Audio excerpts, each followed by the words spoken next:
Hi friends, ಎಲ್ರಿಗೂ ನಮಸ್ಕಾರ. Tech creator Kannada YouTube ಚಾನಲ್ಗೆ ಸ್ವಾಗತ, ಸುಸ್ವಾಗತ. ನೀವು ತಮ್ನೇಲ್ ಹಾಗೂ ಟೈಟಲ್ನ ನೋಡಿರೋ ಹಾಗೆ ರೇಷನ್ ಕಾರ್ಡ್ಗೆ ಹೊಸದಾಗಿ ಅರ್ಜಿಯನ್ನು ಸಲ್ಲಿಸೋದಕ್ಕೆ ಬಿಟ್ಟಿದ್ದಾರೆ.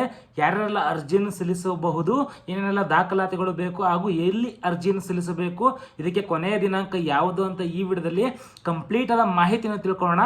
ಈ ವಿಡಿಯೋನ ಸ್ಟಾರ್ಟ್ ಮಾಡೋಕ್ಕಿಂತ ಮುಂಚೆ ನೀವು ಇನ್ನು ನಮ್ಮ ಚಾನಲ್ನ ಸಬ್ಸ್ಕ್ರೈಬ್ ಮಾಡ್ಕೊಂಡಿದ್ರೆ ಸಬ್ಸ್ಕ್ರೈಬ್ ಮಾಡ್ಕೊಳ್ಳಿ.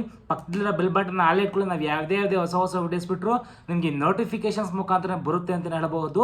ಬನ್ನಿ ವಿಡಿಯೋ ಸ್ಟಾರ್ಟ್ ಮಾಡೋಣ. ಹೌದು ಫ್ರೆಂಡ್ಸ್, ರಾಜ್ಯ ಸರ್ಕಾರ ಗುಡ್ ನ್ಯೂಸ್ ಕೊಟ್ಟಿದೆ ಅಂತಲೇ ಹೇಳಬಹುದು.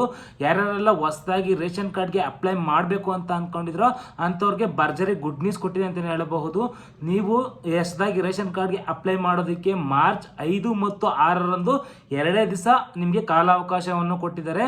ಮುಂದೆ ಏನಾದ್ರು ನಿಮಗೆ ಹೊಸದಾಗಿ ರೇಷನ್ ಕಾರ್ಡ್ ಅಪ್ಲೈ ಮಾಡೋದಕ್ಕೆ ಕಾಲಾವಕಾಶ ಕೊಟ್ಟರೆ ಅದನ್ನು ಕೂಡ ನಾವು ವಿಡಿಯೋ ಮಾಡಿ ತಿಳಿಸ್ತೀವಿ.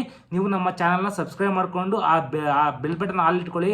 ಎಲ್ಲ ವಿಡಿಯೋಸು ನಿಮಗೆ ಬಂದು ತಲುಪುತ್ತೆ. ಎಲ್ಲಿ ಅರ್ಜಿಯನ್ನು ಸಲ್ಲಿಸಬಹುದು ಅಂದರೆ ಬಾಪೂಜಿ ಸೇವಾ ಕೇಂದ್ರ, ಬೆಂಗಳೂರು, ಕರ್ನಾಟಕವನ್ನು CSC ಸೆಂಟರ್ಗಳಲ್ಲಿ ನೀವು ಅರ್ಜಿಯನ್ನು ಹೊಸದಾಗಿ ರೇಷನ್ ಕಾರ್ಡ್ಗೆ ಅರ್ಜಿಯನ್ನು ಸಲ್ಲಿಸಬಹುದು. ನಿಮಗೆ ಇದಕ್ಕೆ ಸಮಯ ಬಂದ್ಬಿಟ್ಟು ಮಧ್ಯಾಹ್ನ 1ರಿಂದ 3 ಗಂಟೆವರೆಗೂ ಆನ್ಲೈನ್ ಓಪನ್ ಇರುತ್ತೆ. ನೀವು ಆ ಆಹಾರ ವೆಬ್ಸೈಟ್ಗೆ ಹೋಗಿ ನೀವು ಅಲ್ಲಿ ಹೇಳಿದ್ರೆ ಸಾಕು, CSC ಸೆಂಟ್ರಲ್ಲಿ ನೀವು ಅಲ್ಲಿ ತುಂಬ ಈಸಿಯಾಗಿ ಹೊಸದಾಗಿ ಅರ್ಜಿಯನ್ನು ಸಲ್ಲಿಸಬಹುದು. ಇನ್ನು ಯಾರ್ಯಾರೆಲ್ಲ ಅರ್ಜಿಯನ್ನು ಸಲ್ಲಿಸಬಹುದು ಅಂದರೆ ಮಕ್ಕಳಾಗಿದ್ರೆ ಅಂದರೆ 6 ವರ್ಷದ ಒಳಗಡೆ ಆಗಿದ್ರೆ ಅವ್ರಿಗೆ ಬರ್ತ್ ಸರ್ಟಿಫಿಕೇಟ್ ಪ್ಲಸ್ ಆಧಾರ್ ಕಾರ್ಡ್ನ ತಗೊಳ್ಬೇಕು. 6 ವರ್ಷದ ಮೇಲೆ ಇನ್ಯಾರೇ ಆಗಿದ್ರು ಆಧಾರ್ ಕಾರ್ಡು ಆಮೇಲೆ ಇನ್ಕಮ್ ಸರ್ಟಿಫಿಕೇಟ್ನ ನೀವು ತಗೊಂಡೋಗಿ ಅರ್ಜಿಯನ್ನು ಸಲ್ಲಿಸಬಹುದಾಗಿರುತ್ತದೆ.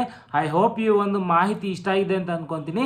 ಈ ಒಂದು ಮಾಹಿತಿ ಇಷ್ಟ ಆಗಿದ್ರೆ ಲೈಕ್ ಮಾಡಿ, ಕಮೆಂಟ್ ಮಾಡಿ, ನಿಮ್ಮ ಫ್ರೆಂಡ್ಸ್ ಫ್ಯಾಮಿಲಿ ಜೊತೆ ಶೇರ್ ಮಾಡ್ಕೊಳ್ಳಿ ಅಂತ ಹೇಳ್ತಾ ನೆಕ್ಸ್ಟ್ ವಿಡಿಯೋದಲ್ಲಿ ಸಿಗ್ತೀನಿ. ಅಲ್ಲಿವರೆಗೂ ಟೇಕ್ ಕೇರ್, ಬಾಯ್. ಜೈ ಹಿಂದ್, ಜೈ ಕರ್ನಾಟಕ.